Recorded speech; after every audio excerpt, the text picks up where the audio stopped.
Boa noite, irmãos. Que bom que nós estamos juntinhos novamente, iniciando agora a nossa quarta-feira de oração e de estudo da Igreja Batista Breve Viá. É uma alegria que dá no coração quando a gente já amanhece na quarta-feira sabendo que a gente vai ter esse encontro e que nós vamos estar juntos, orando e aprendendo um pouco da palavra. Então, a gente agradece que vocês permitem que nós façamos parte aí da vida de vocês, da família de vocês, do dia a dia, que nós possamos entrar na casa de vocês, né? E a intenção é levar Deus, é levar a palavra, é levar um momento até de oração, em que nós deixamos todas as nossas preocupações para agradecer a Deus, para pedir a Deus, suplicar a Deus por causas e por pessoas, pela nossa situação, e também depois para trazermos a palavra de Deus, o alimento espiritual que nós tanto precisamos, né? Amém, amém. Hoje iniciamos um novo mês, hoje é 1º de julho de 2020. Então vamos pedir para que esse mês seja um mês melhor do que o mês de junho que nós passamos, ainda com essa pandemia, com tudo isso acontecendo, com tantas notícias, né, que a gente tem visto, né, Amém? E vamos começar a orar então, vamos lá. Pai do céu, Pai querido, nesse momento, pedimos licença para entrar no seu santo templo, Senhor. Pedimos que nos deixe, Senhor, e que nos acolha, Senhor. Nos acolha com amor, com essas nossas mazelas, com os nossos pecados, Senhor. Mas nos acolha, Senhor. Apesar de nós sermos tão fracos, Senhor. Vivemos na iniquidade, vivemos com coisas que deixam-nos tão longe do Senhor. Eu sei disso, Senhor. A gente tenta, mas a nossa parte humana é muito deficiente, Senhor. E essa nossa parte nos deixa tão longe de Ti. Mas nesse momento, Senhor, eu peço que não olhe para essa nossa natureza, esse resto de natureza pecaminosa que nós temos, Senhor. Mas olhe no fundo do nosso coração e receba, Senhor, esse nosso pedido, Senhor, de oração, esse nosso encontro, Senhor, de adoração, de louvor a Ti. Porque nós Te amamos, Senhor. E apesar das nossas fraquezas, Tu és o primeiro em nossa vida, Senhor. Apesar das nossas mazelas, Senhor, apesar de tudo que a gente faz de errado, nós Te amamos de todo o nosso coração, Senhor. Nós não conseguimos nos libertar dessa origem desse pecado que está dentro do nosso ser. Mas, Senhor, nós pedimos, nos regenera com a força do Espírito Santo de Deus. Nos traz essa paz que só Jesus consegue, que excede todo entendimento. Nos traz essa paz, nosso Senhor Jesus Cristo. Pedimos imensamente, intercede por nós, Senhor. Intercede, vem com o Teu Espírito Santo, banha esse lugar. Banha nós, Senhor, banha todos que estão aqui junto conosco, Senhor. Ligando agora no Facebook, mesmo no Instagram, Senhor. Coloque todos, Senhor, no Teu altar. Vamos colocando todos os nossos pedidos, Senhor. É isso que eu estou orando, Senhor. Peço, Senhor, que deixe-nos entrar em Tua casa, Senhor. Senhor, Deus meu, em Ti me refugio. Salva-me de todos os que me perseguem e livra-me, para que ninguém como leão me arrebate, despedaçando-me, não havendo quem me livre. Senhor, meu Deus, se eu fiz o que me culpam, se nas minhas mãos há iniquidade, se paguei com mal a quem estava em paz comigo, eu, que poupei aquele que sem razão me oprimia, persigo o inimigo a minha alma e alcance-a, despezinho no chão a minha vida e arraste no pó a minha glória. Esse Salmo número 7, ele nos leva a pensar sobre a nossa real fortaleza, o nosso escudo, o nosso refúgio. Nosso refúgio é só Deus. Nós, diante desse vírus invisível, desse inimigo mortal, nós nos vemos tão fragilizados, nós nos vemos tão abatidos, tão sem qualquer defesa, nós nos vemos nas mãos de Deus. E nessa hora nós te pedimos, ó Pai, Tu és o nosso refúgio. Ainda que eu ande no vale da sombra da morte, de nada temerei, porque Tu estás comigo. O Senhor me leva por águas, por pastos verdejantes e por águas tranquilas. Nós nos colocamos, Senhor, nas Tuas mãos.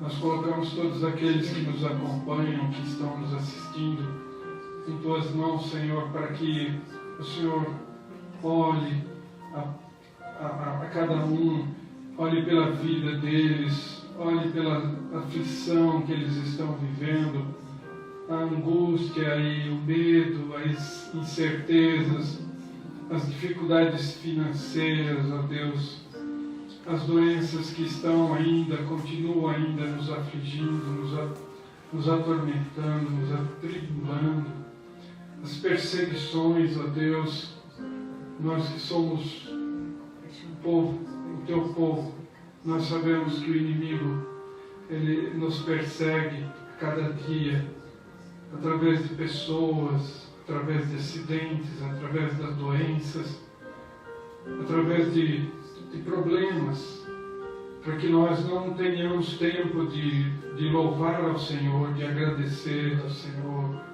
de orar ao Senhor, de buscá-lo intimamente no nosso quarto, tranquilos, adorá-lo, louvá-lo, agradecê-lo, Senhor. Nós oramos, Senhor, por todos esses que estão nos ouvindo e nos acompanhando, Senhor. Todos nós que estamos aqui reunidos, Senhor, vamos ler aqui em 1 João 1,9, que diz assim: se confessarmos os nossos pecados, Ele é fiel e justo para nos perdoar os pecados e para nos purificar de toda injustiça. Então, nesse momento, entregamos, Senhor, todos os nossos pecados, todas essas injustiças, Senhor. Se alguém aqui que está junto conosco quer colocar alguma coisa muito séria, alguma coisa que está batendo em teu coração, coloca agora aos pés de Jesus. Porque se nós confessarmos, Ele vai nos perdoar, Ele é justo, Ele nos perdoa, né, amor? Ele é justo e justificador. Ele morreu na cruz em meu e em seu lugar. Basta nós entregarmos a nossa vida a Ele. Basta que nós possamos confiar nele a nossa mais íntima iniquidade, o nosso mais íntimo pensamento vil. Nós precisamos confessar nossos pecados a Deus. E somente a Deus, porque Ele é fiel.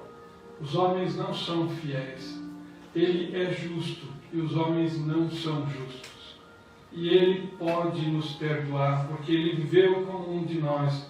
Ele passou muitos anos como um de nós. Foi tentado como um de nós. Teve dor como nós. Sentiu sono como nós. Teve fome, sede como nós. E Ele então morreu na cruz em nosso lugar, nos substituiu, e Ele pode perdoar os nossos pecados. É o único que pode perdoar os nossos pecados. E fazendo isso, Ele também nos purifica da nossa injustiça, do nosso mau proceder, da nossa desobediência, da nossa rebeldia, toda a injustiça Ele é capaz de nos perdoar. Eleva os olhos para os montes. De onde me virá o socorro? O meu socorro vem do Senhor, que fez o céu e a terra. Ele não permitirá que os teus pés vacilem, não dormitará aquele que te guarda. É certo que não dormita nem dorme o guarda de Israel. O Senhor é quem te guarda. O Senhor é tua sombra, à tua direita. De dia não te molestará o sol, nem de noite a lua. O Senhor te guardará de todo mal, guardará a tua alma. O Senhor guardará a tua saída e a tua entrada, desde agora e para sempre. Vamos repetir. Eleva os meus olhos para os montes. De onde me virá o socorro? O meu socorro vem do Senhor, que fez o céu e a terra. Louvado Da seja onde vem o meu Deus. socorro? Vem do Senhor. Vamos entregar isso ao nosso Deus. Vamos entregar. Da onde vem o nosso socorro? Vem do nosso Senhor Deus. Quem mais pode? Quem é mais poderoso do que o nosso Deus? É nessa confiança, é nessa esperança que eu oro, Senhor.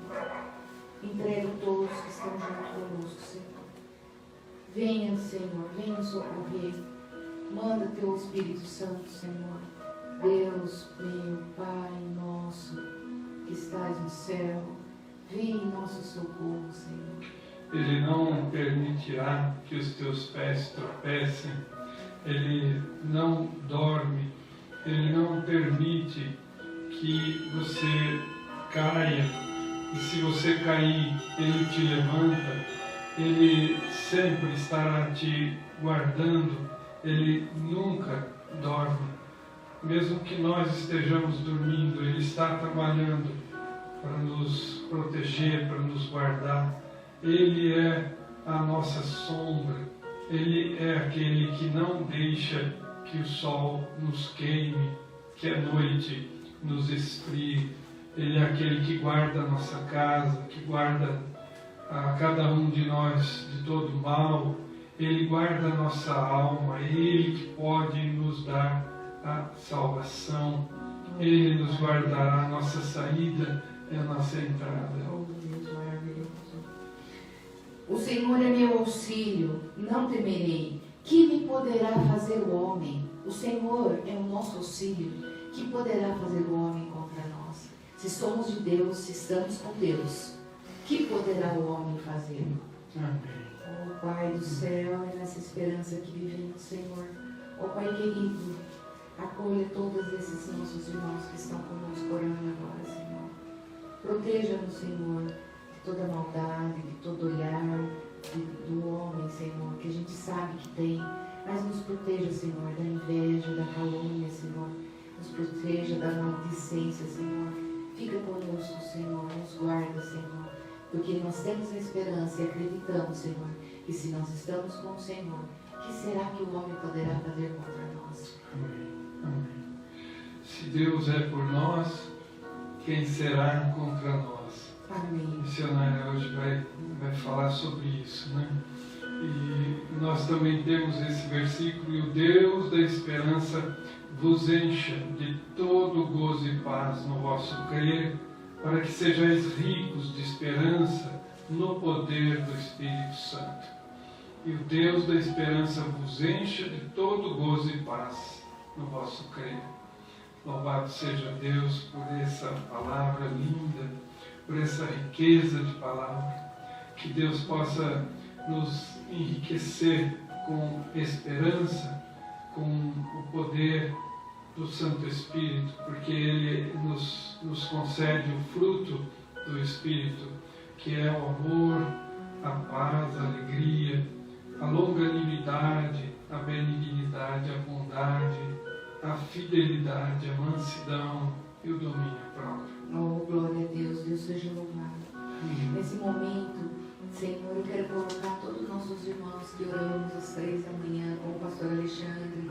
Quero colocar esse servo do Senhor, em nome dele, em nome do pastor José Benedito, todos os pastores que deem força, Senhor, para esse momento difícil, com as igrejas fechadas e com essa dificuldade que nós estamos tendo em fazer as nossas reuniões, Senhor. Porque eu tenho medo que todos os nossos irmãos se acostumem com essas coisas online, Senhor.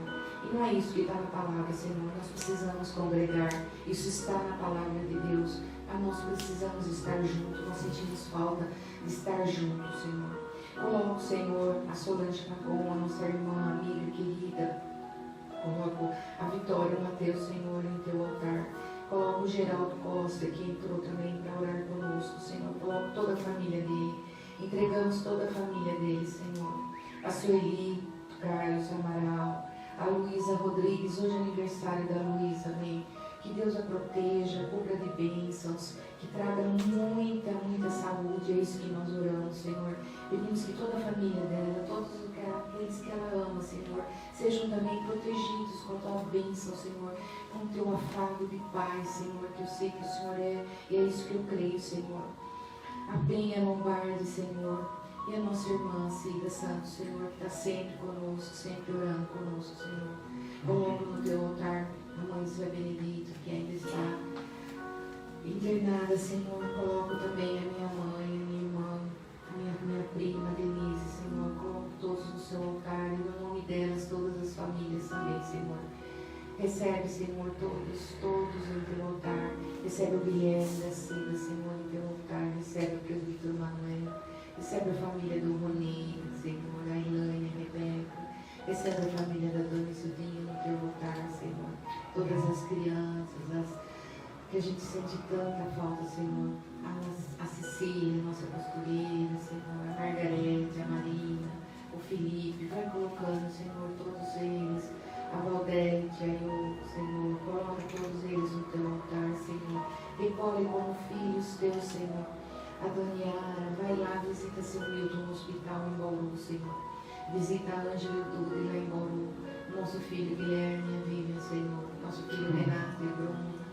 A nossa filha Bárbara e o Cláudio, Senhor. Vai visitando todos os nossos filhos. No nome dos nossos filhos também coloco o nome dos filhos da Sueli, Senhor. Essa irmã maravilhosa que também é uma serva do Senhor. Coloco todos os seus filhos, coloco o pastor Carlos, Senhor, marido dela, que também tem feito tanto, tem trabalhado tanto na tua obra, Senhor. O Geraldo Costa, Senhor. A Solange, que é nossa amiga querida, que também tem orado conosco, Senhor. Coloco todos os pedidos dela também, Senhor. Se nós estamos também preocupados com alguma coisa, colocando todas as nossas preocupações, Senhor. Coloca a Janaína, Senhor, o pastor Alexandre, que todo dia vi ela pregando. Que coisa bonita, que serva de Deus, como prega gostoso, Senhor, como fala do fundo do coração. Abençoa a família deles, a Emanuel e o Lucas, Senhor.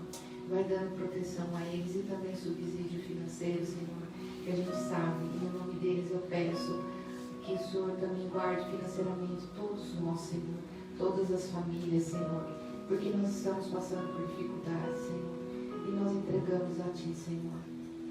Cremos, Senhor, que o Senhor tudo pode, Senhor, então nós recorremos a Ti, Senhor. Escuta a nossa oração, ó Deus maravilhoso, Deus poderoso. Escuta os nossos pedidos, Senhor. Entregamos no Teu altar com humildade, Senhor, e nós pedimos, ó Deus maravilhoso, Deus louvado, Deus, nós adoramos, Senhor. Ó Espírito Santo de Deus, vem com o nosso encontro, Senhor. Sim, ó Deus. Senhor Deus, Todo-Poderoso, louvado seja o Teu nome, Senhor. Louvado seja o Teu nome, Senhor Deus, Pai Todo-Poderoso. Ó Espírito Santo de Deus, encobre esse lugar, Senhor. Encobre todos os lares e todas as pessoas que estão nos orando, Senhor. Leva-os, Senhor, a ajoelhar em Tua presença, Senhor. Peço, Senhor. Peço com todo o coração, Senhor, que esteja conosco, Senhor, em todos os momentos de nossa vida. Guarda-nos, Senhor, proteja-nos, Senhor. Nós confiamos, Senhor, que estamos aqui só de passagem e com essa vida difícil, Senhor, mas com o Espírito Santo de Deus regenerador, nós podemos, Senhor, e é nisso que nós queremos. Então nós pedimos, Senhor, nos cubra com essa força, com esse poder do Espírito Santo de Deus, Senhor. Manda Teu Espírito Santo de Deus, Senhor, que Ele transforme a nossa vida e transforme a vida de todos que estão também orando, Senhor. Aleluia. Leve, Senhor, que as orações, Senhor, em todos, Senhor, sejam um fogo tão ardente no coração, que todos que estão ouvindo, Senhor, não possam ficar sem Ti, Senhor, sem a Tua oração, porque na oração é que a gente tem um encontro gostoso com o Senhor, como agora, Senhor, que a gente entrega a nossa vida, as nossas tristezas, os nossos medos, as nossas incertezas, Senhor. Infelizmente, Senhor, nesse mundo nós precisamos também da parte financeira, e isso está sendo muito difícil, Senhor. Eu vejo quantos pais estão desempregados, Senhor, quanto dinheiro está faltando, Senhor, mesmo para levar alimento aos lares, Senhor. Então eu peço, Senhor, cuida dessa vida de todos aqui de Jaú, Senhor. Peço aqui na nossa cidade, peço no Brasil, Senhor.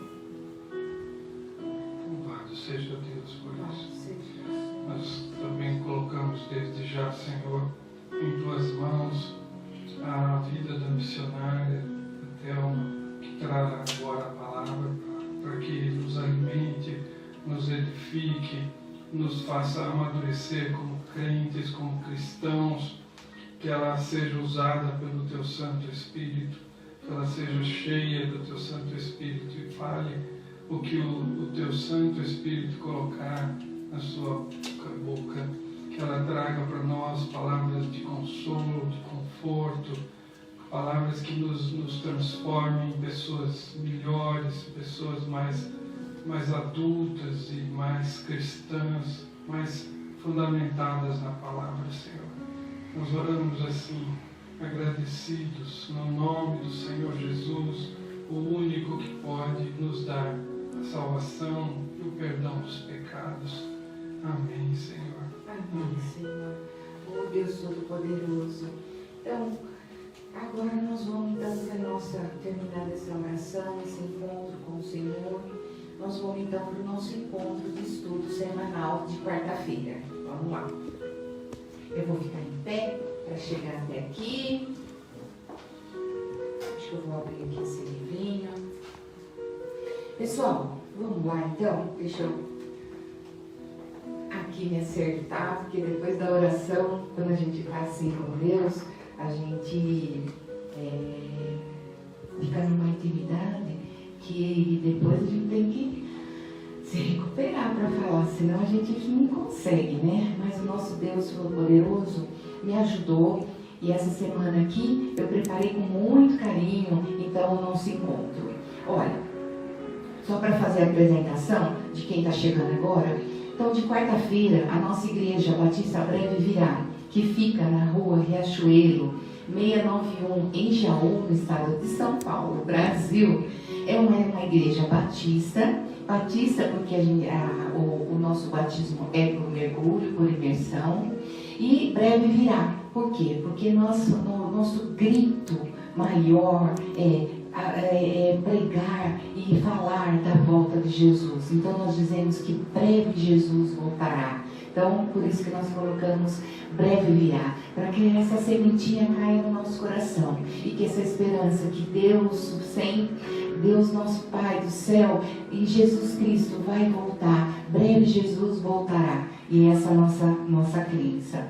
Então nós começamos a escola bíblica da igreja na quarta-feira, e quando a gente voltar para a igreja, se Deus quiser, nós vamos fazer os encontros lá de quarta e vamos tentar fazer também a escola da manhã.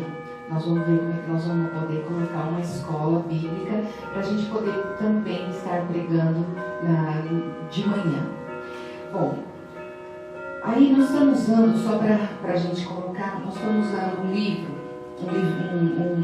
um guia para nós. É Deus e Você, do pastor Arival Dias Cassimiro. Então nós temos usado este livro.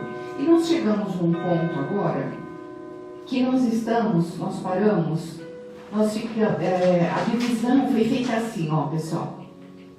Então nós vimos como que a gente pode ser vitorioso, como que nós podemos alcançar a nossa salvação.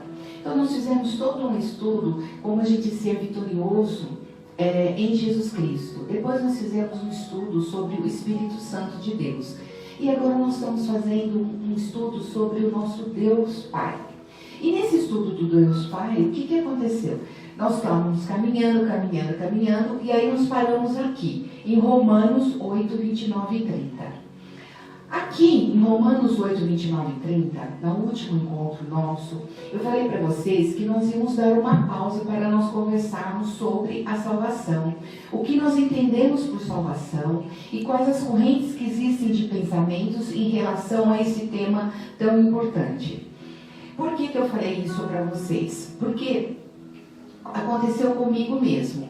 Às vezes a gente está numa igreja reformada, protestante, né? E a gente não sabe a doutrina, o que vai por debaixo da doutrina da igreja. A gente vai por alguns outros motivos, ou porque uma amiga convidou, ou porque a gente se simpatizou com um pastor, ou porque a gente se simpatiza com a igreja, ou porque a gente foi lá e foi muito bem recebido. E às vezes a gente se perde com essas coisas que não são tão importantes, e aquilo que é mais importante, que é a palavra de Deus, aquilo que traz a verdade de Deus, a gente meio que se perde.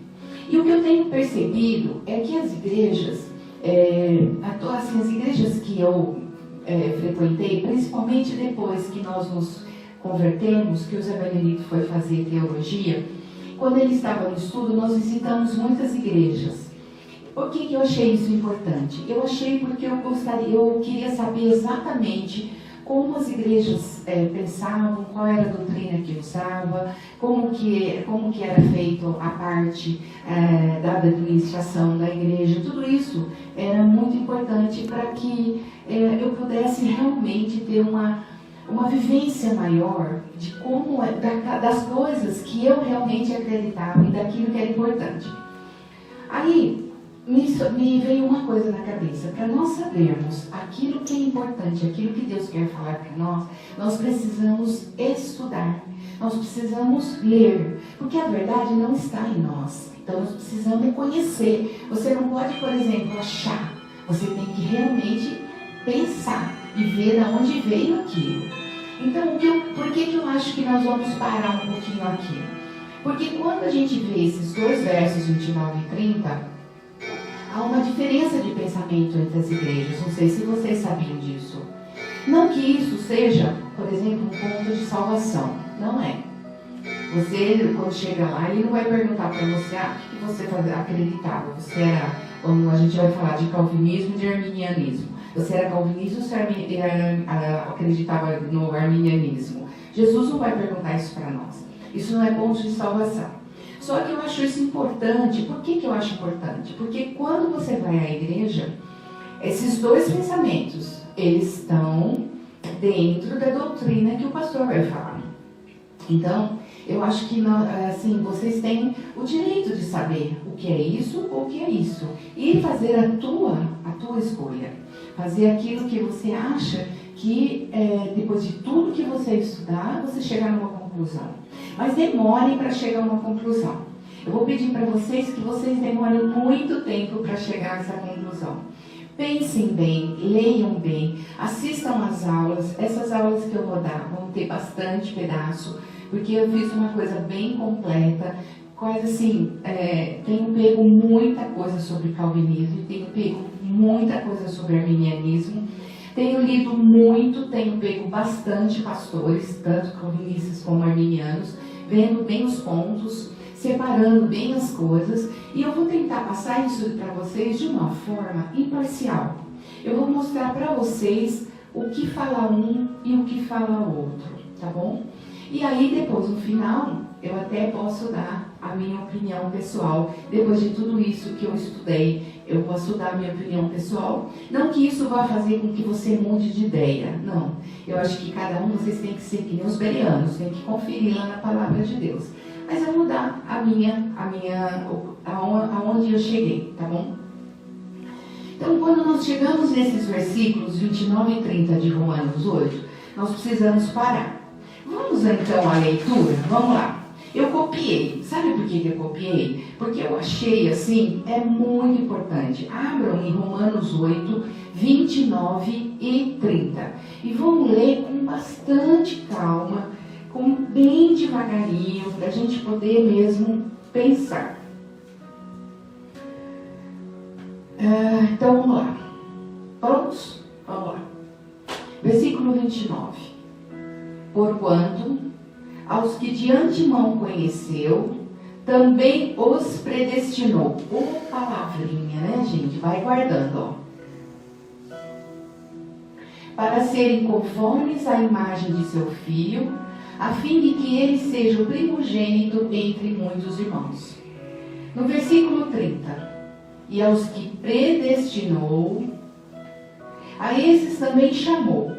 E aos que chamou, olha a palavrinha, chamou, e aos que chamou, também justificou, e aos que justificou, também glorificou. Então, nós temos aqui Essa pergunta que nós paramos, ela pega as palavras, olha só. Predestinação. Isso aqui eu gostaria que vocês nunca mais esquecessem. Aí depois de predestinação, ele coloca a palavra. Quem ele predestinou, ele chamou. Quem ele chamou, justificou. E quem ele justificou, ele pôs no passado. Glorificou. Vocês viram que está tudo no passado? Então, pensem assim. Se está tudo no passado, parece que então Deus já fez toda a história. Ele predestinou, ele chamou, ele justificou e ele glorificou. Estão com isso na cabeça? Vamos continuar.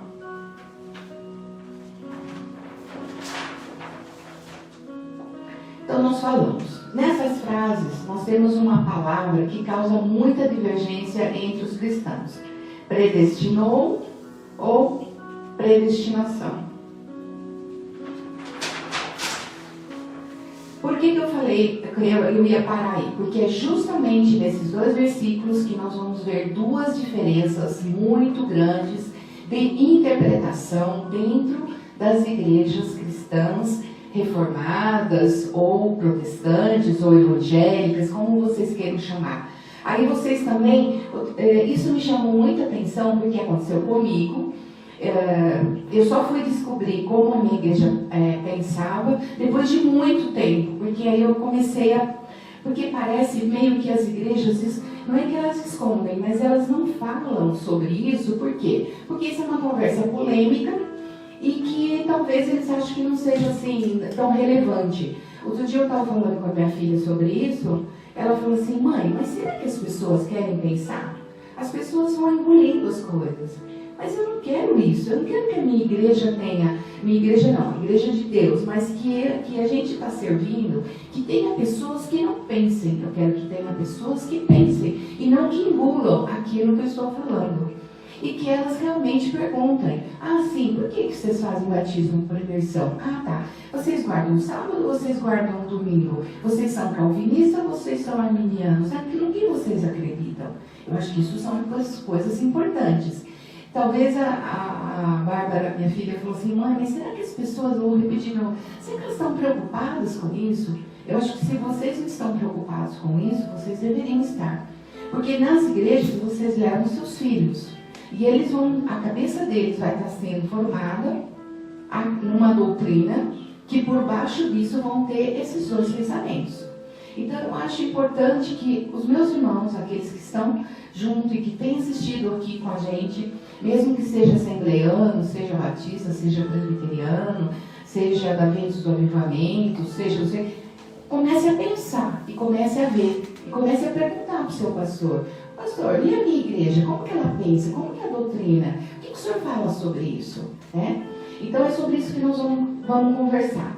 Se nós pegarmos Atos 17, 10, peguem Atos 17. Olha, quer ver como eu vou provar para vocês que é importante? Mateus, Marcos, Lucas, João, Atos. Aí vem 10. 17, 10, 12. Ó, quer ver? Vamos lá. Vamos junto comigo, pessoal. Vamos lá. 17, 10. Olha só. Começa assim, ó. Paulo e Silas em Bereia. E logo durante a noite, os irmãos enviaram Paulo e Silas para Bereia. Ali chegados, dirigiram-se à sinagoga dos judeus. Então, Paulo e Silas foi lá na sinagoga dos judeus. Ora, esses de Bereia eram mais nobres que os de Tessalônica, pois receberam a palavra com toda avidez, examinando as escrituras todos os dias, para ver se as coisas eram de fato assim. Com isso, muitos deles creram, mulheres gregas de alta posição e não poucos homens. Então, como que os bereanos faziam? Paulo e Silas chegou lá para pregar, foram lá em Bereia. Como é que eles faziam? Eles aceitavam tudo e não pensavam? Não. Eles conferiam na palavra para ver se aquilo estava certo que Paulo estava pregando. Então, é isso que eu gostaria que vocês fizessem. Vocês também poderiam fazer como eu, procurar ouvir outros pastores. Dentro do YouTube tem milhares de pastores bons, pastor Hernandes, pastor Marcos Granconato, pastor Walter McAllister, que é um pastor do Rio, muito bom, pastor Paulo Júnior, e tem pastores maravilhosos que falam. Então eu acho que vocês deveriam procurar para vocês também saberem essas diferenças. Então aqui eu coloquei isso aqui para vocês serem que nem os bereanos, ir na palavra de Deus e ver o que eu estou falando para vocês. Bom, nesses versículos, no 29 e no 30, nós temos a palavra de antemão predestinou. Essa palavra predestinou, ela leva também a uma palavra que vocês vão ter que guardar, chama presciência. Diz assim, predestinou para sermos conforme a imagem de seu filho.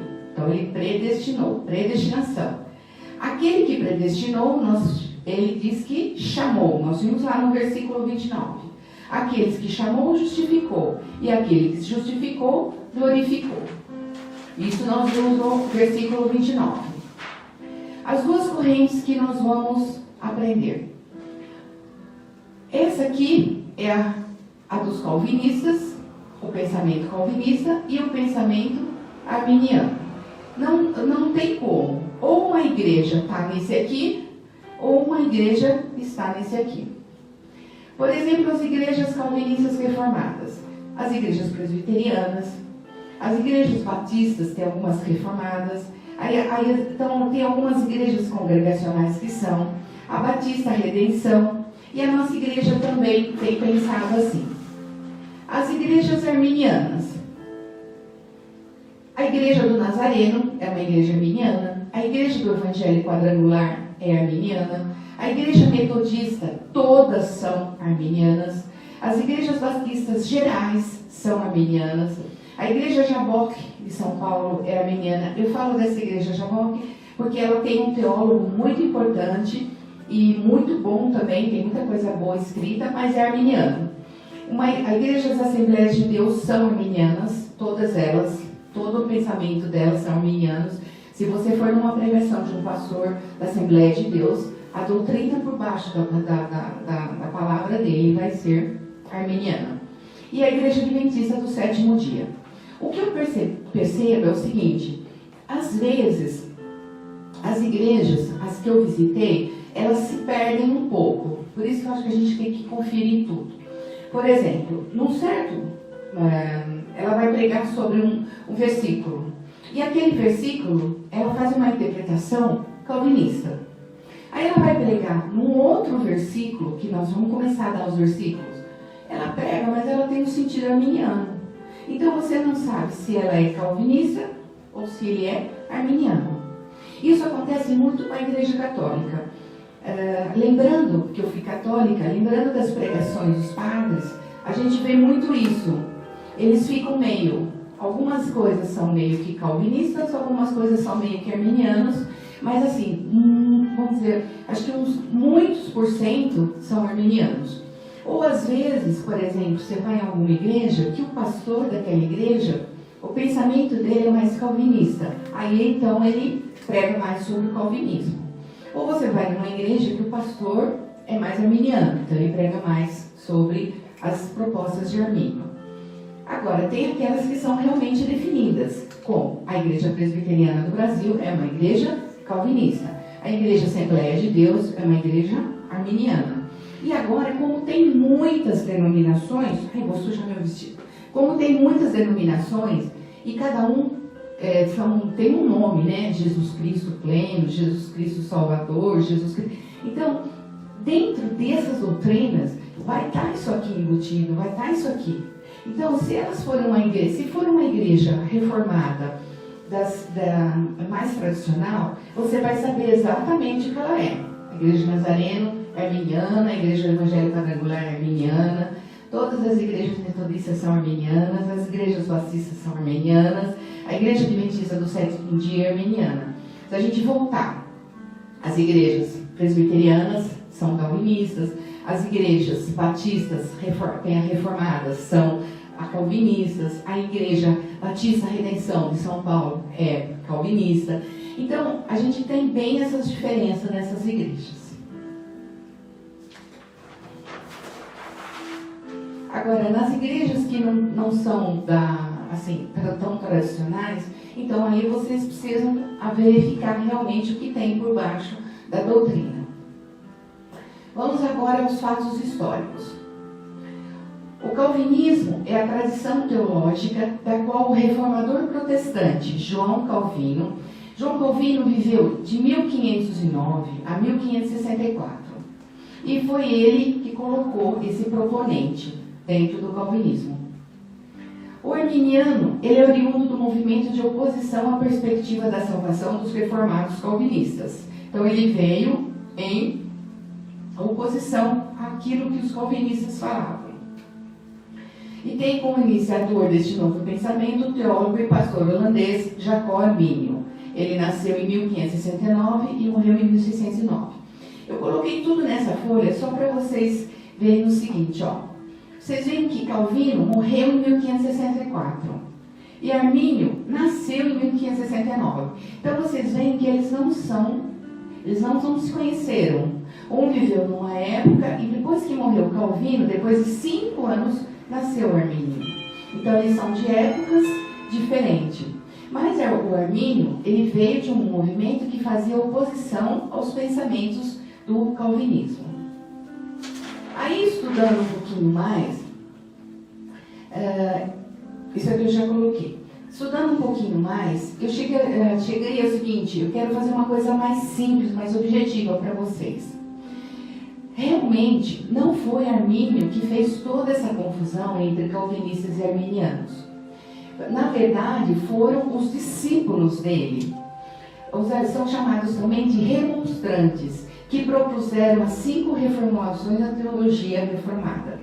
Então, na teologia reformada existia uma coisa já definida. Nós acreditamos nisso.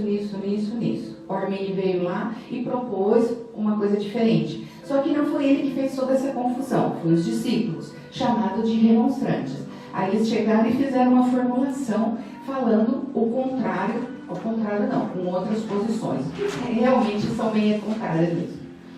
Em resposta a esses remonstrantes, os discípulos de Calvino, na figura de Francisco Gúmaros, a pessoa que esteve à frente na defesa dos calvinistas no Sínodo de Dort, deu tanta confusão quando os remonstrantes, esses discípulos de Arminio, começaram, que foi preciso fazer uma reunião. Em 1815 e 1816 teve uma reunião internacional.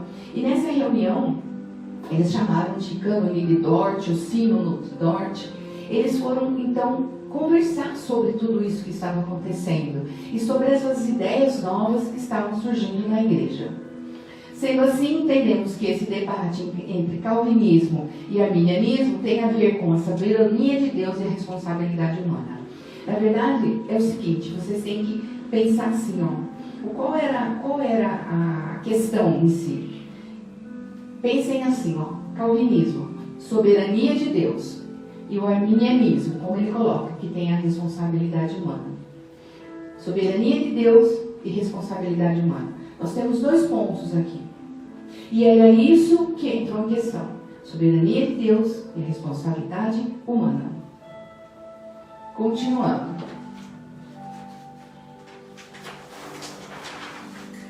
Então, se aqui nós temos soberania de Deus, ou seja, uma ação somente de Deus para a conversão do homem, então nós podemos chamar de ação monergista. Por quê? Nós temos só a ação do nosso Deus soberano. Na ação sinergista, nos arminianos, eles creem que Deus coopera com o homem para a sua salvação. Então, os arminianos creem que Deus, tem Deus a soberania de Deus, mas que o homem coopera também para a tua salvação. Que Deus coopera com o homem para a sua salvação. Então, eles creem que há uma ação sinergista entre Deus e o homem. Sinergista. Vocês estão guardando aí? Vamos lembrar de novo. Versículos 29 e 30. Eu quero tentar ser imparcial. Quero levar vocês a pensar. Viu? Então, 29 e 30. Predestinou, chamou, justificou, glorificou. Aí aconteceu lá, que teve os pensamentos, então, do Calvino, que era a soberania de Deus, monergista, e o pensamento de Armínio, que nasceu depois dele, que na verdade não foi tanto ele, foi mais os discípulos dele, que era sinergista, que tinha Deus e a ação do homem. Muito bem. Só que eu, estudando, eu verifiquei o seguinte, falei assim, nossa, mas como é que foi isso aí acontecer, né? Será que veio assim? Porque a gente tem que pensar assim, você tem que ir por dúvida. E os primeiros cristãos, como é que eles pensavam? Como é que estava tudo isso aí? Isso aí começou, como é que lá atrás era, né? Então, essas divergências e esse debate é a continuação do que ocorreu no passado entre o Santo Agostinho e Pelágio. Pelágio viveu entre 350 e 423 depois de Cristo. Então, nós podemos dizer que assim, o primeiro pé para a gente começar a pensar sobre essa diferença de como é feita essa salvação veio há muito tempo atrás. E ele foi um monge da Bretanha, em latim, Britânia, hoje a Grã-Bretanha, Inglaterra. Viveu durante o domínio romano, trabalhou na Palestina e escreveu 2 livros sobre o pecado. Pelágio escreveu sobre o livre-arbítrio e sobre a graça. Essa coisa de livre-arbítrio e graça foi muito, parece que está bem relacionado nesse lado aqui, né, do homem. Então, Pelágio, ele começou a falar umas coisas que já começou por assim, algumas dúvidas. As suas opiniões foram criticadas por Santo Agostinho e seu amigo Jerônimo, tradutor e comentarista bíblico, que morava em Belém, na Palestina. Então, Santo Agostinho e Jerônimo era o tradutor da Bíblia, morava lá em Belém, na Palestina, eles também eram teólogos. E aí começou as opiniões a ficarem divergentes. Pelágio defendia que o homem possui a capacidade de decidir o seu futuro por livre-arbítrio, sem necessariamente depender da graça de Deus. Então, Pelágio, ele defendia que o homem tinha capacidade de resolver esses problemas. Não, eu penso, eu vou fazer, eu falo, vai ser desse jeito. Então, a capacidade do homem de resolver as coisas sem precisar estar dependendo da graça de Deus. Pelágio negava que a graça de Deus é essencial para a salvação. Bastava, por exemplo, o homem resolver, não, eu quero ser salvo. Então ele conseguia. Sua doutrina foi combatida veementemente por Santo Agostinho. Por quê? Santo Agostinho ele vivia em Hipona, Argélia, na África, lá no norte da África. Agostinho era bispo de Hipona, uma cidade na província romana da África. Agostinho foi um dos mais importantes teólogos e filósofos nos primeiros séculos do cristianismo. Né? Lembra de Santo Agostinho, aquele que a mãe orou 30 e não sei quantos anos para ele se converter? E aí esse grande teólogo, que suas obras influenciaram e influenciam até hoje o pensamento cristão. Um grande teólogo, Santo Agostinho. Suas obras são A Cidade de Deus, Confissões, ambas ainda muito estudadas atualmente. Muitos protestantes, principalmente ou especialmente os calvinistas, consideram Agostinho como um dos pais teológicos da Reforma Protestante por causa de suas doutrinas sobre a salvação e a graça divina. Pelágio, em poucas palavras, tem uma história aqui que conta, deixa eu ver se eu acho aqui. Tenho aqui. Afirmava que todo ser humano é livre e goza do livre-arbítrio, e que mesmo após a queda, o pecado não afetou a vontade. Logo, a eleição é dada pela presciência de Deus, que sabe as obras que o ser humano fará. Veio a palavrinha que eu coloquei para vocês, presciência. Então, Pelágio, ele acreditava que o ser humano tinha livre-arbítrio, que mesmo depois da queda, ele ainda continuava, que aquilo não afetou a vontade dele. E que logo a eleição é dada pela presciência de Deus, que sabe as obras que o ser humano fará. Eles usam essa palavra presciência, os arminianos, para dizer assim, que Deus, como ele é onisciente, sabe tudo, então ele já sabe qual vai ser as obras daquele eleito. Então, é isso que eles chamam de presciência. Deus já, de antemão, ele sabe o que a pessoa vai fazer. Continuando. Pelágio acreditava que a graça consiste ao ser humano se aplicar à lei moral e esse humano fiel deixar de cumprir a lei moral poderia cair da graça e perder a salvação. Ele acreditava, lembra das leis, as leis morais que eram todas colocadas na palavra de Deus, que estão lá escritas no Velho Testamento? Ele acreditava que o homem, ele tinha capacidade, se ele obedecesse todas as leis morais, de ele ser salvo. Simples assim. Ele poderia perder e cair da graça e perder a salvação, se ele não obedecesse, não seguisse, não aplicasse a lei moral em sua vida. Para Agostinho, essa explicação não era plausível e ele chamava de antibíblica. Por quê? Ele falava o seguinte, olha, Agostinho respondeu a Pelágio com as seguintes afirmações. Deus, ao criar por amor uma criatura à sua imagem e semelhança, sabia que não traria em sua concepção os atributos de perfeição do Criador. Então, ele colocava assim, ó, Deus quando nos criou, ele criou de uma certa forma, Agostinho falava, que era impossível que nós fôssemos imagem e semelhança de Deus, mas que nós tivéssemos o caráter de Deus perfeito. Isso não era bíblico para ele. Mesmo assim, o nosso Deus nos criou. Então, Deus não é criador do mal. Por quê? Porque ele sabia que ele fez um ser, a imagem e semelhança dele, mas que nós não poderíamos ser perfeitos como ele. Mas mesmo assim, ele nos criou. Nós, seres humanos, somos criadores do mal. Então, Agostinho falava, que vem a dúvida, né? Mas então Deus criou nós e sabia que nós íamos ser mal. Não é dessa forma. Existe um mistério por trás de tudo isso. Até hoje eu estava estudando e o pastor falou, bem, lê 29 de Deuteronômio 29. Porque eu quero que vocês tenham em mente o seguinte, tem muita coisa que a gente entende e a gente consegue, porque as coisas de Deus, elas são complexas para nós. Elas são infinitas e nós somos finitos. Então fica difícil da gente conciliar. Então há entre isso aí um mistério, que Deus desvenda aquilo que Ele acha que nós devemos saber. Mas aquilo que Ele acha que nós não devemos saber, não é que Ele esconde, mas Ele não nos dá a conhecer. E nós, como crentes, crendo no nosso Deus poderoso, naquilo que Ele faz, que Ele é todo justo, todo poderoso, nós temos que crer nesses mistérios. E é isso que Agostinho está falando aqui. E ele coloca assim, que todos nós humanos, Agostinho colocava assim, é totalmente depravado. Todas as esferas humanas são manchadas pelo pecado. A vontade, a fé, o intelecto, a memória, sendo carente e dependendo da graça de Deus. Então Agostinho colocava que nós, infelizmente, somos todos depravados e que nós carecemos da graça de Deus. E que a eleição ela é incondicional. Deus é quem escolhe os pecadores que serão salvos. Deus escolhe, Deus nos escolhe.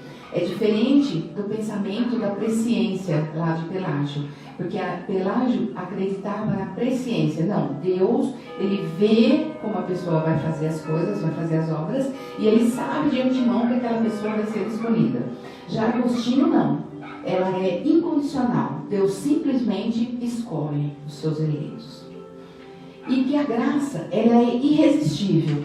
Para os eleitos do nosso Deus, quando é pregado a palavra, aquilo cai de uma forma tão grande no coração dele que faz assim, bum! E ele é pego irresistivelmente pelo amor de Deus. A graça, ela é irresistível. Quando o Espírito Santo vem com poder sobre o incrédulo, o coração de pedra, ele é quebrantado. E ele recebe o coração de carne e não consegue resistir à beleza de Deus. Que lindo isso! Quarto, a perseverança dos santos. Os que abraçam o Deus Trino por obra do Espírito Santo perseverarão até o fim. Nesse caso da perseverança dos santos, existe também uma polêmica que eu também vou mostrar para vocês. Mesmo dentro do arminianismo, existe uma polêmica entre perder salvação e ter salvação para sempre. Aguardem que eu vou também colocar isso para vocês. Segundo Agostinho, são tantas coisas que eu vou ter que começar a colocar devagar. Mas vão guardando tudo e façam o seguinte: não deem a resposta de vocês. Pensem, pensem, pensem.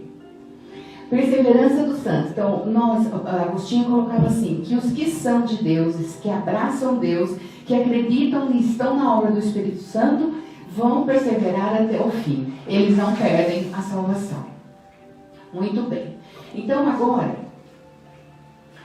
sobre a presciência. Diz assim, voltando um pouquinho lá em Pelágio. A presciência. Paulo declara que Deus nos conheceu de antemão. Ele quer dizer que Deus nos amou desde a eternidade. Então, Deus nos conheceu antes, de antemão. Eles chamam isso, então, de presciência. Jeremias 1,5. Antes que eu te formasse no ventre, te conheci. E antes que saísses da madre, te santifiquei, as nações te dei por profeta. Então, Jeremias 1,5 também fala da presciência de Deus. Mas ele fala de uma presciência que ele, olha, como está aqui, Antes que eu te formasse no ventre te conheci, e antes que saísses da madre te santifiquei, as nações te dei por profeta. Então ele está falando de uma presciência de conhecimento. Eu estava estudando e vi num estudo de doutorado do Dr. Nicodemos, que ele estava falando exatamente sobre isso. Até eu peguei hoje um papelzinho que ele falava sobre isso, sobre a palavra conhecer. Essa palavra conhecer, ela tem um significado hebraico de intimidade. Por exemplo, essa presciência de Deus não é um conhecimento assim. Por exemplo, eu conheço, vamos dizer, um artista na televisão. Eu conheço, sei lá, eu faço tempo que eu vejo televisão, mas vamos pensar aí em alguém, Silvio Santos. Eu conheço o Silvio Santos, mas eu conheço o Silvio Santos da intimidade. Porque esse conhecer, no estudo de Nicodemos, ele coloca e explica para nós, é um conhecimento íntimo. Não, eu conheço a pessoa, eu conheço intimamente. E é assim que Deus nos conhece. Deus nos conhece intimamente. Eu vou voltar a falar sobre isso. 2 Timóteo 2,19a. Todavia, o firme fundamento de Deus permanece tendo esse selo. O Senhor conhece os seus. Esse conhece aqui, não é conhece de ouvir falar. Deus nos conhece intimamente. Ele não conhece assim intelectualmente, não, ele conhece-nos por dentro. Então Deus nos conheceu muito antes. É como se, ele coloca até aquela passagem de José e Maria, que ele diz assim, que José não conheceu Maria antes que ela desse a luz ao menino Jesus. Esse conhecer intimamente, é isso que é. Tem uma outra passagem de Abraão, que ele fala assim, Deus conheceu a Abraão, aquela coisa íntima, conheceu a família de Abraão. Então é esse conhecimento que nós estamos falando.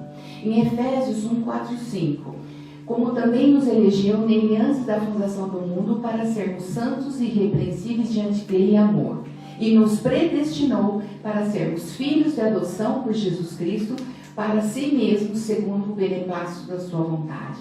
Então, ele nos predestinou para sermos filhos dele. 2 Tessalonicenses 2:13-14. Mas nós devemos sempre dar graças a Deus por vós, irmãos amados do Senhor, porque Deus vos escolheu desde o princípio para a santificação do Espírito e fé na verdade. Versículo 14 de 2 Tessalonicenses. E para isso chamou pelo nosso Evangelho para alcançar essa glória do nosso Senhor Jesus Cristo. Então, você vê que como está embutida essa predestinação. Mesmo em Romanos 8, versículo 30. E aos que predestinou, a esses também, outra vez, os chamou, que os chamou, justificou, que justificou, os glorificou. Se nós estivéssemos lá na igreja, eu ia chegar para vocês amanhã não, sexta-feira já ia começar a falar, né? Predestinou, chamou, justificou e glorificou. Assim os calvinistas entendem que Deus colocou o seu coração em nós antes dos tempos eternos. O amor de Deus não foi gerado em nós por virtudes ou méritos que Ele viu em nós. Não. Ele simplesmente nos escolhe. Ele nos escolheu. Muito bem. Deixa eu ver, vamos colocar o Calvino aqui. Agora eu queria falar para vocês o seguinte. No Brasil, os calvinistas chegaram logo depois de 1500, já conta a história, acho que eu contei isso para vocês num culto nosso, já conta a história que Calvino já tinha mandado alguns missionários aqui para o Brasil. Mas tem uma história longa que depois com o tempo eu vou contando para vocês, que tem tanta coisa para contar. Mas assim, vamos dizer assim, que se os calvinistas se instalaram definitivamente no território brasileiro, foi no século XIX, em 1800. E também porque aí vieram os missionários dos Estados Unidos. Então, nessa doutrina, podemos citar passagens como, que eles trouxeram, Atos 13:48, versículo 48. Os gentios, ouvindo isto, alegravam-se e glorificavam a palavra do Senhor, e creram todos quantos haviam sido destinados para a vida eterna. Então, foi Deus que nos escolheu, e não nós escolhemos Deus. Foi Deus que nos escolheu. Deus não nos escolheu porque viu em nós santidade, mas nos escolheu para a santidade. Então Deus não nos escolhe porque Ele vê que nós somos santos pelas nossas obras. Não. Ele nos escolhe para que nós possamos ser santos. Estou falando de pensamento calvinista ainda. Efésios 1:4, versículo 4. Como também nos elegeu nele antes da fundação do mundo para sermos santos e irrepreensíveis diante dele em amor. Então Ele nos escolheu.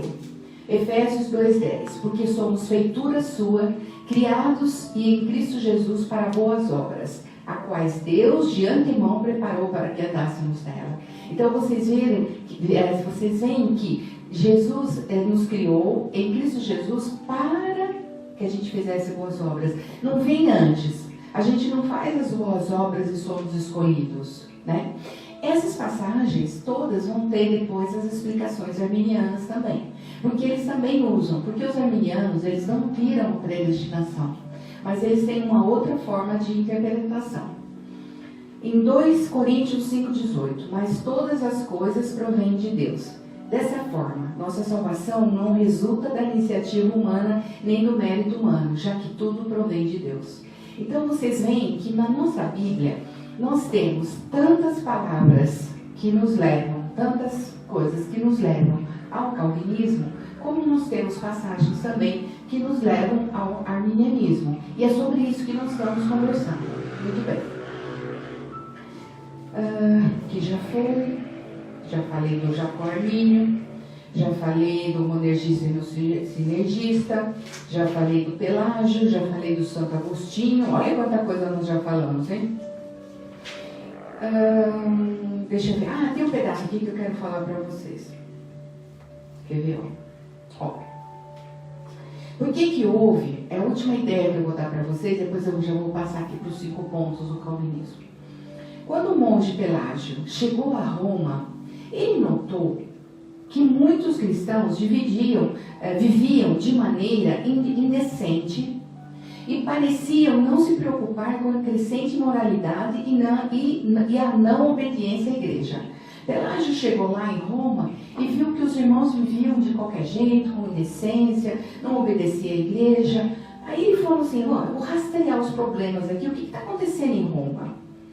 Aí ele foi ver que Agostinho, ele publicava algumas coisas intituladas. Lembra que eu falei para vocês que Agostinho escreveu um livro que estava escrito Confissões? E nesse livro, ele começou a publicar também alguns manuscritos. Isso era muito comum na época, porque assim, não é só hoje que existe, por exemplo, pessoas que pensam e que falam assim, não, eu quero entender isso, eu quero ver se isso realmente é verdade e se isso realmente eu acredito. Não, todos os tempos existem isso. E aí até o meu marido, o pastor, fala que se eu vivesse naquele tempo eu seria morta em fogueira. Por quê? Porque você imagina a gente querer pensar numa época em que você não poderia pensar, numa época em que você não poderia dar a sua opinião, e numa época que você fala assim, não, mas eu quero entender isso aí, eu quero ver, né? Nem a própria Bíblia, antigamente a gente não tinha na mão, não tinha traduzido. Quem foi traduzir a Bíblia foi lá em Lutero, em 1500, né? Então a gente vê quanta coisa fala. E é isso que eu quero levar vocês, meus irmãos, a pensarem e também a questionar as coisas. Não estar na igreja sentada num banco e aceitando e comendo as coisas conforme elas vêm. Não, vocês têm que questionar e têm que ver se está na palavra de Deus e ver também outros pensamentos. Porque na verdade, ela pode estar aqui de uma forma, lá de outra forma e lá de outra forma. Quem está com a verdade? A verdade, Deus, o Espírito Santo de Deus vai te colocar a verdade no coração. Foi assim que aconteceu comigo. O Espírito Santo, ele tem misericórdia da gente.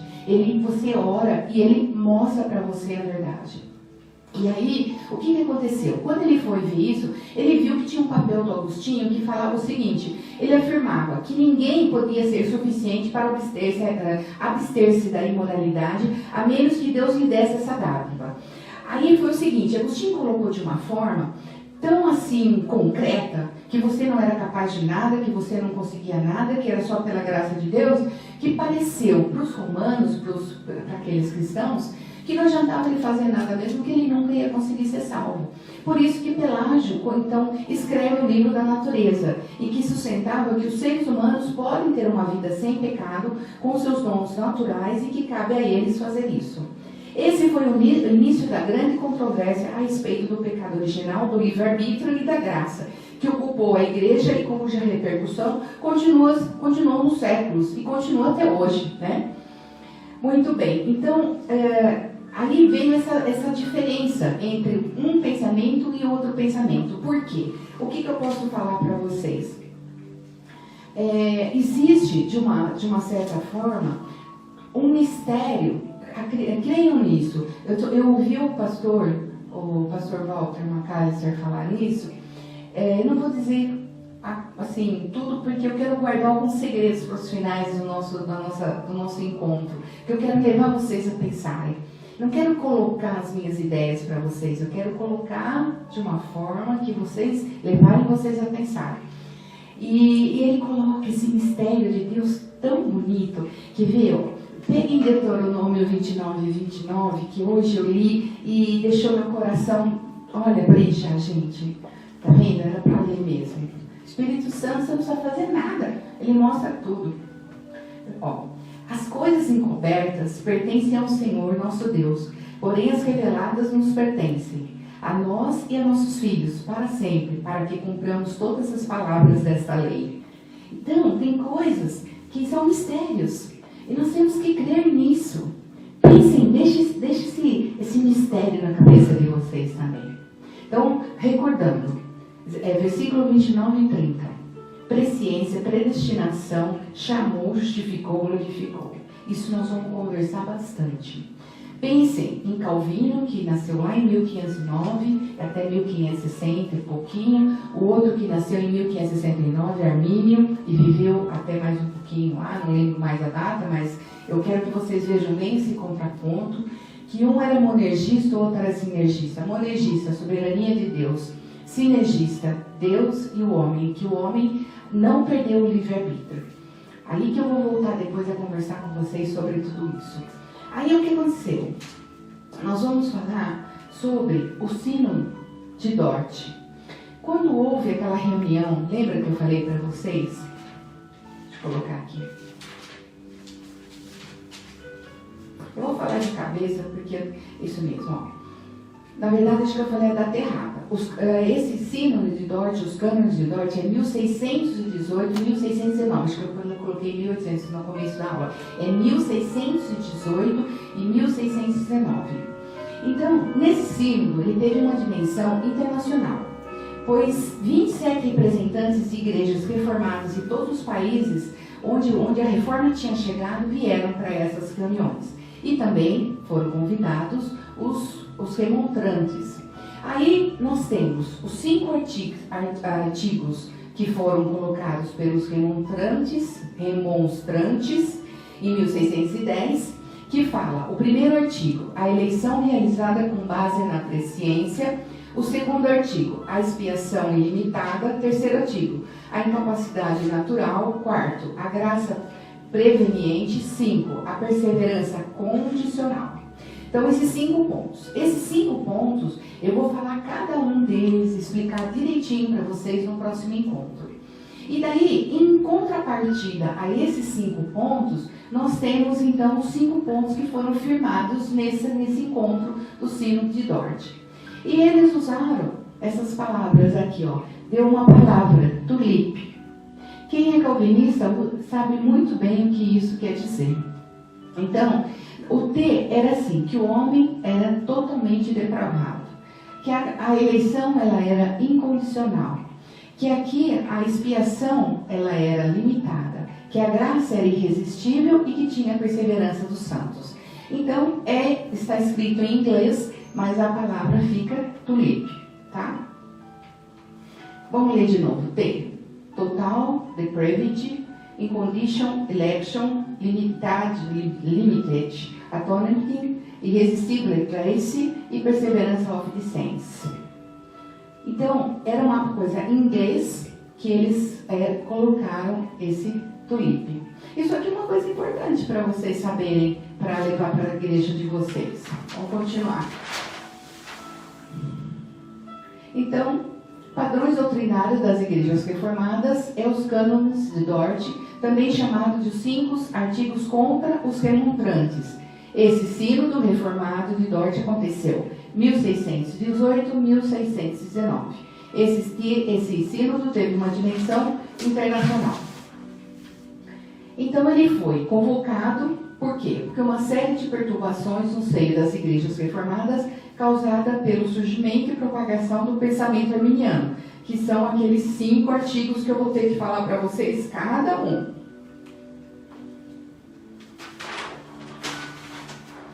Muito bem. Aí, aqui vem esse pedaço da corrupção do homem. Eu quis colocar esse pedacinho, antes de colocar do Armínio, para vocês terem uma ideia de como a gente coloca... Peraí, deixa eu ver aqui, tá?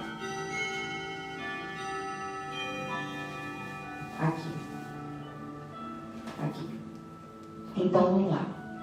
Vamos conversar sobre, primeiro, a corrupção do homem, a conversão a Deus e o modo como ele ocorre. No artigo 1 dos calvinistas, o resultado da queda. Vejam só, em Gênesis 1, pega lá. Gênesis 1, 26, 27. 21, 26 e 27.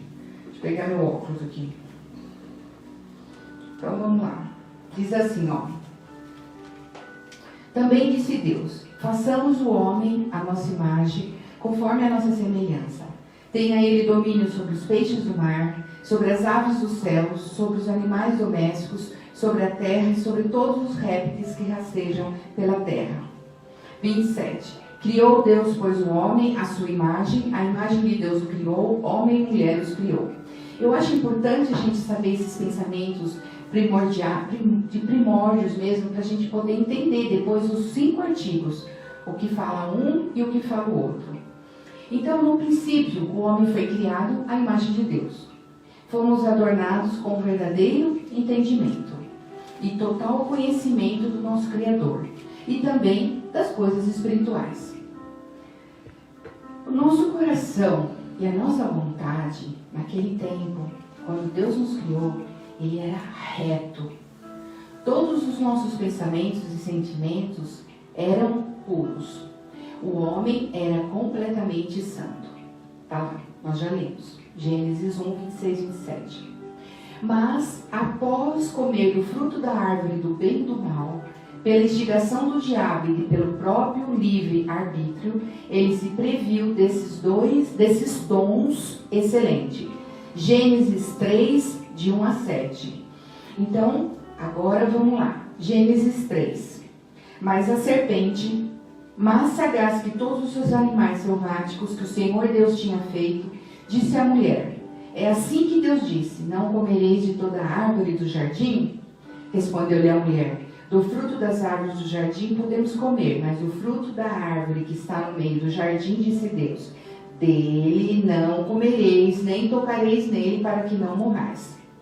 Então a serpente disse à mulher: é certo que não morrereis, porque Deus sabe que no dia em que dele comerdes, se vos abrirão os olhos, e como Deus sereis conhecedores do bem e do mal.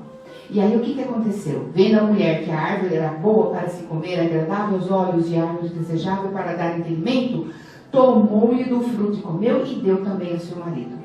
Abriram-se então os olhos de ambos e percebendo que estavam nus, cozeram folhas de figueira e fizeram cintas para si mesmo. Então nesse pedaço nós vemos que então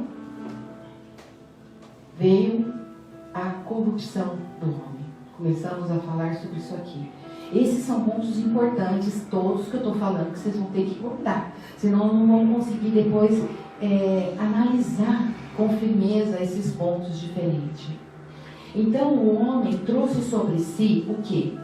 Cegueira, trevas. Ele ficou com a mente pervertida, ele ficou com malignidade, ele começou a saber o que era uma rebelião, sobre a obstinação da sua vontade, do coração e da impureza dos seus sentimentos. Depois da queda, o homem se tornou corrompido, então também gerou filhos corrompidos. Assim, a corrupção, de acordo com o justo juízo de Deus, propagou-se de Adão a todos os seus descendentes. Isso nós vemos em Romanos 5,12. Olha lá, Romanos 5,12. Então nós estamos falando que com a perversão passou de geração em geração a todos nós. Né? Então aqui, olha, nós temos a prova em Romanos, ó. Romanos 8, vamos lá. É que eu quero ensinar tanta coisa para vocês, aí não dá tempo. Ó, Romanos 5,12. 5,12. Portanto, assim como por um só homem entrou o pecado no mundo e pelo pecado a morte, assim também a morte passou a todos os homens, porque todos pecaram. A exceção de Cristo. Aí, a exceção de Cristo está em Hebreus. Hebreus 4,15. Olha o que diz em Hebreus 4,15. Quer ver? Diz assim, ó. Porque não temos sumo sacerdote que não possa compadecer-se da nossa fraqueza. Antes foi ele tentado em todas as coisas à nossa semelhança, mas sem pecado. Ele foi tentado em tudo em nossa semelhança, mas ficou sem pecado. Aí, eu quero dizer o seguinte para vocês. Existe um programa na televisão que tinha falando sobre calvinismo e sobre arminianismo. Se vocês gostarem de ver, ele acontece na RIT TV às 11 horas da noite, chamam Vejam Só. E aí tinha um pastor muito conhecido e muito conceituado. Nossa, gente, 8:55. Aí acho que nós vamos ter que parar por aqui. Eu queria falar para vocês as diferenças que houve entre eles e umas coisas assim bem legal. Vou terminar colocando só esse pensamento aqui, ó, para vocês, entendeu? Só esse pensamento do pastor Marcos Grandonato, que é calvinista. Guardem isso. Vamos anotando tudo aí que eu vou falando para vocês. Ele coloca assim, ó. Muitas pessoas pensam que as pessoas nascem neutras em termos salvíficos. Em algum tempo, algum ponto da sua vida, elas ouvem o Evangelho. E aí quando elas ouvem o Evangelho, então de repente elas tomam contato com o Evangelho, com as coisas de Deus. E dependendo da sua resposta, se sim ou não, elas vão ser salvas ou não. Isso é a ideia da maioria das pessoas. Estou falando da ideia do pastor Marcos Grandonato, que é calvinista. Mas para ele, que é calvinista, ele enfatiza a ideia que ele apresenta dessa forma. Que todos nós, homens, já nascemos depravados e a condenação está em nossa raça. Para ser pecador, basta ser humano. Como já colocamos, e volto a dizer, o pecado foi herdado lá de Adão, como a gente está colocando. O pecado próprio de cada um de nós só agrava a nossa situação junto ao plano da salvação. Nós somos pecadores, não só porque pecamos, mas porque somos filhos de Adão. A culpa de Adão é imputada em nós, pelo fato de sermos descendente dele, de Adão, e ele ser nosso representante lá no Éden. Todos nós fomos condenados. Mas Deus, na sua soberania, resolveu salvar alguns. E esse fato de Deus escolher alguns para salvar, deste trem da humanidade, já implica em uma segunda escolha. Ele escolhe alguns para a salvação em detrimento de outros. O fato de Deus escolher uns para a salvação já define os condenados. E já o assembleano que estava lá, que era de uma igreja da Assembleia de Deus da Madureira, lá de São Paulo, ele ficou assim horrorizado com esse pensamento do pastor Marcos Ganconato, porque parece que Deus escolhe alguns em detrimento de outros. E daí ele diz assim, que Deus, ele pega 1 Timóteo 2,4 e diz assim, o qual deseja que todos os homens sejam salvos. Então nós temos dois pensamentos completamente diferentes. O pensamento que nós colocamos, que ele colocou lá, que a pessoa é neutra. De repente ela escuta o evangelho e por vontade própria ela fala assim, eu quero ser salvo. Isso na cabeça dos calvinistas não existe. Por outro lado, o arminiano da Assembleia de Deus, ele coloca assim, em 1 Timóteo está escrito assim, o qual deseja que todos os homens sejam salvos. Nós estamos num impasse. E é isso que eu quero conversar com vocês. Aí eu tenho cada artigo para falar para vocês de todo o pensamento arminiano, depois de toda essa parte, é que eu já tirei a tulipe daí, toda a parte da tulipe. Então vamos analisar direitinho as doutrinas e comecem a pensar, comecem a estudar a palavra de Deus, porque a nossa salvação vem também através desse conhecimento que a gente tem com Deus. Lembra que nós estudamos? Oração, jejum e conhecimento da palavra. Tudo isso está relacionado. Então nós não podemos deixar de pensar. Eu quero levar vocês a pensar, quero levar vocês a meditar sobre a palavra de Deus, ver os conceitos que existem. E para você saber qual é a doutrina lá da tua igreja, vocês lá são mais calvinistas, são arminianos, ou como eu tenho feito uma pesquisa, parece que as igrejas ficam meio que misturadas. O dia que aqui está um pastor calvinista, ele prega mais calvinismo, outro dia ele prega mais arminianismo. Já pensou confusão na cabeça dos filhos de vocês? Porque a doutrina é completamente diferente. E ela está embutida dentro da pregação dos pastores. Então vamos parar para pensar. Então por hoje é só. Quarta-feira que vem a gente continua. Tem muita coisa para dar para vocês, tá? Um beijo grande. E agora, sexta-feira, se Deus quiser, nós temos o nosso encontro, o nosso culto aqui, tá bom? Vou chamar o pastor para a gente encerrar. Pastor? Vamos lá? Você faz a oração? Vou orar. Pai nosso, que estás no céu, santificado seja o teu nome, Senhor. Nesse momento, Senhor, agradeço imensamente, Senhor, a oportunidade que me dá, Senhor, de pregar a tua palavra, de ensinar os conhecimentos sobre os irmãos, Senhor. Levá-los a pensar, Senhor, sobre a tua grandeza, Senhor. Não que isso seja ponto de salvação, Senhor, não. Mas isso nos faz melhores como cristãos, Senhor, como seres humanos. E nos faz conhecedores da tua palavra também, nos transformando, Senhor. Porque não adianta nada ouvir a palavra e não nos transformar, Senhor. Eu peço encarecidamente, Senhor, que esteja com o teu Espírito Santo inundando meu ser e de todos da minha família, Senhor. Eu e minha casa serviremos ao Senhor. Oro por cada membro da nossa igreja, Senhor, e por cada pessoa que assistiu e que ouviu essa aula, Senhor. Que eles se sintam tocados pelo amor, pelo conhecimento do Senhor. Que esses momentos que a gente tem juntos, Senhor, levem eles a pensar, Senhor, e a refletir, e não engolir as coisas como convém a alguns pregadores, Senhor. Que eles levem realmente o evangelho correto, Senhor. Eu sei que são vão ser poucos os escolhidos, Senhor, são muitos os chamados, mas eu quero que essas pessoas que nos ouvem, que elas encontrem, Senhor, o caminho certo e voltem para o Senhor. É isso que eu oro em nome de Jesus. Amém. Amém. Pode fazer. A bênção final, né? Que bom, Pai.